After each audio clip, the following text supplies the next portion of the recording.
જાય છે. હા, વસ્તુના લીધે બેલેન્સ જાય છે, એમાં નો ડાઉટ, આપણે ના નથી પાડતા, પણ ટૂંકમાં એનું બેલેન્સ આજે જરાક ફગે છે એમ કહે છે એ. એટલે આપણે મને હલવાની ના પાડી છે, પણ એને વિડીયો તો તોય બનાવવો તોય કે તું વિડીયો તો બનાવી મારો. વિડીયા વગર તો આપણે અધૂરા છીએ. શું? વિડીયા વગર તો આપણે અધૂરા છીએ. અરે એ તો બકા એમ જ હોય ને. હવે ઘરે પૂગી જાવ એટલે બધાય પ્રાર્થના કરજો હું ઘરે પહોંચી જાઉં, પહોંચાડી દઈશ, એમ વાંધો નહીં આવે. કેમ કે વિશુનું નક્કી નથી. હવે જો કે એનો ફેવરિટ રસ્તો આવ્યો એટલે થોડીક વાર તેમાં એનું મન સરસ ગૂંચવાઈ જાય, સુગંધિત થઈ જાય. હવે પંખો વ્યતીત થઈ ગયા. હેલો ગાઈસ, થોડીક વાર પહેલાં હમણાં એવું થયું, અંધારું આવ્યું અને વિશ્વ આ બેલેન્સના લીધે ભૂલી ગઈ કે લાઇટ કરવાની છે એમ.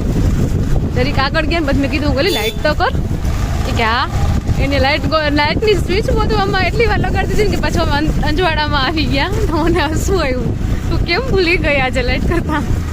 એક્ટિવાની લાઇટ બંધ હતી, એમને મમ્મી આવેલા આવ્યા. જો કાંઈ ભગવાનની દયા છે, બધે રોડ ઉપર લાઇટ જ હોય. થોડીક વાર વચ્ચે અંધારું હતું, બાકી તો બહુ મસ્ત જ હોય. રોડ સરસ છે એમ તો, એટલે વાંધો ન આવ્યો. જો કે હવે પહોંચવા આવ્યા, હવે ઘરે આવીને સેઠ આવીને શિરામણ ન થાય એની ભગવાનને દ્વારકાનાથની પ્રાર્થના છે આપણી.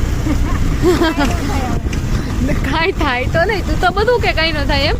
તો તને કોઈ દિવસ કંઈ થયું મારી ભેગું? કાંઈ થયું તો નથી, પણ બધું છે ને વિશ્વ એક્સપેરિમેન્ટ બધા મારી ઉપર કરે. સાયકલ શીખે તો પાછળ માર બેસવાનું, એક્ટિવા શીખે તો પાછળ માર બેસવાનું, હોન્ડા શીખે તો પાછળ મારે જ બેસવાનું. હવે એને બુલેટ ચલાવવું છે ને એમાં પાછળ મારે જ બેસવાનું, આવું છે. સારું હાલો, હવે અમે ઘરે પહોંચી ગયા. જય શ્રી રામ.